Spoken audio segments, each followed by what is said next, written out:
Là, on va descendre dans les anciennes carrières d'extraction. Donc, il faut bien que vous gardiez en tête que le paysage dans lequel on va descendre, c'est l'homme au cours de 2000 années de travail qu'il aura dessiné en extrayant bloc par bloc. Il règne comme une ambiance de forêt tropicale dans ces anciennes carrières de calcaire, abandonnées depuis 1948.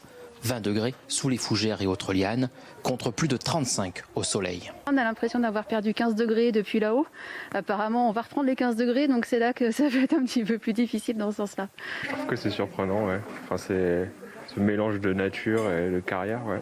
En tout cas, ça fait du bien de prendre de la fraîcheur, ouais. Cette année, le site enregistre une forte augmentation de fréquentation.